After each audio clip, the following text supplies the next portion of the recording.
Shodan found us in a pressing hard to get in here. There's one problem for you. How much ammo was you getting? System Shock was a revelation. When it released in 1994, not only was it a groundbreaking first-of-its-kind immersive sim that told an unsettling story in a classic horror setting, but its influences are still being felt 30 years later. With a remake of the original, Nightdive Studios has faithfully brought a timeless classic into the modern ecosystem, and now it has finally hit consoles as well. A direct port of last year's PC release, this remake proves why System Shock was as important and powerful as it was. Its showdown against the malevolent AI Shodan is just as pertinent today as it was decades ago, and the Citadel space station is as intricately designed as any game I've played in 2024, remake or otherwise. It retains some of the awkwardness from the original, like in its melee combat and difficulty spikes, but System Shock remains one of the more important games ever released, and it's a pretty great experience on its own merits too.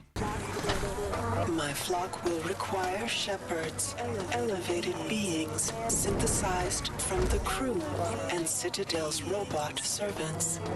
Machines imbued with life, flesh remade in my image.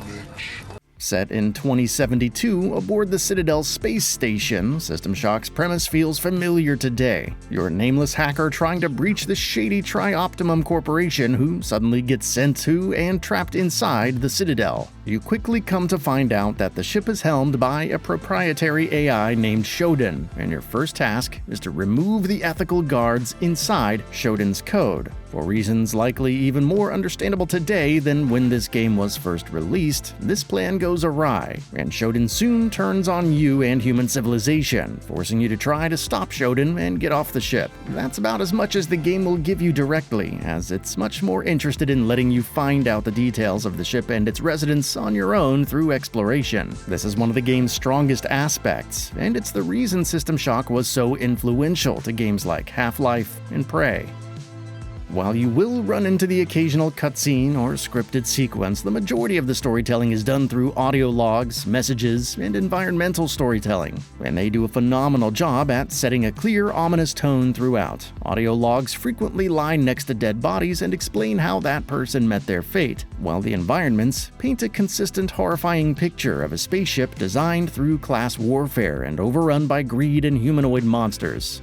It's this exploration that takes up the majority of your time in System Shock, and while my full playthrough took about 15 hours to complete, it easily could have doubled that if I had been more thorough. This is because the ship is absolutely enormous and teeming with detail. Across 10 main floors and a few side areas, every single area you experience has an almost overwhelming number of locked doors, crawl spaces, and branching paths, though they're not always the most intuitively laid out spaces. Like the games that drew inspiration from System Shock, as well as other immersive sims, there are keycards, switches, and codes hidden around each section that are important and sometimes necessary to open new pathways elsewhere, unlocking anything from rooms containing new guns to mandatory new areas. It's among the more rewarding experiences here to explore an area thoroughly and find a key that unlocks a section in a completely separate area. You'll have to do a lot of backtracking and searching around too, because System Shock isn't exactly generous with its direction. There are no objective markers, no ways to make notes on the minimap, and very few direct references even to the next step on the critical path. That's all to funnel you toward the true goal of liberating the space station entirely. You can beat the game with a certain amount still left to do, but to see everything, you'll need to meticulously kill every robot, destroy every camera and CPU node, and stop the creation of enemies on each floor.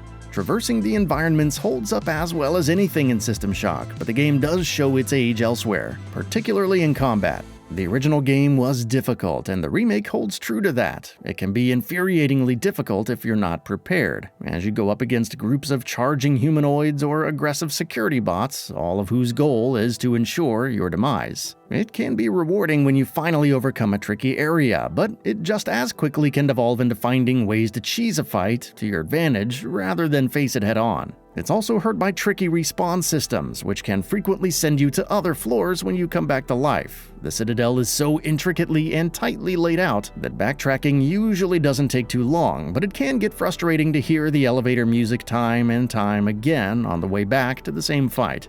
Combat is also a bit underwhelming because it feels so true to the original, for better and for worse. Melee combat feels airy, like you're swinging at air and watching performers collapse spectacularly, and aiming with weapons can be just a bit imprecise. Combine that with the energy system, which operates like a stamina bar but has to be recharged at specific stations. And you can have moments where you feel like a badass mowing down enemies with an energy rapier, quickly turn into backpedaling and hoping for the best while you frantically search for a recharge or another ammo pack. Cyberspace terminals too can feel great at points, but inconsistent, as your ship is a bit too slow to deal with some of the significant difficulty spikes, especially given the lack of any way to upgrade or improve your ship. With a remake, there are also certain quality of life improvements that come as needed updates for the modern era, though Nightdive could have gone a bit further in bringing a classic forward. The visuals are largely gorgeous, as the graphics have been fully overhauled to meet today's standards. Each floor has a uniquely ominous feel, peddled by harsh neon lighting and distinct spaceship textures. Each new area is a delightful visual surprise, especially in some later game areas that take you to entirely new places. Controls and inventory management, though, feel like more of a hassle than they should, especially on console. The controls themselves on console are easy to understand, largely updated to match the traditions of newer immersive sims, but using the D-pad to scroll through your inventory bar certainly makes for some easy mistakes in high-leverage moments.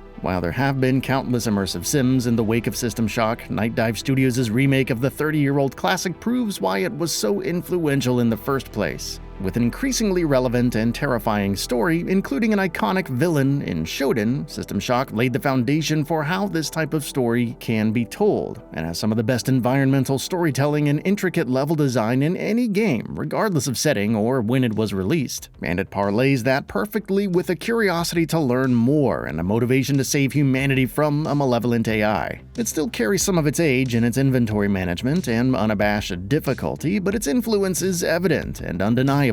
While there have been countless games benefiting from its influence, System Shock is a classic for a reason, and Nightdive Studios has done a beautiful job at updating it for the modern day, and making it accessible to anyone curious about the history of the genre or one of its most important games of all time. That's all for now. If you enjoy what you saw, please hit the like button, and if you're new to the channel, now is a great time to subscribe. We upload brand new videos every single day. After subscribing, don't forget to enable all notifications by clicking the bell icon. Thanks for watching this video, and we'll see you next time, right here on GamingBolt.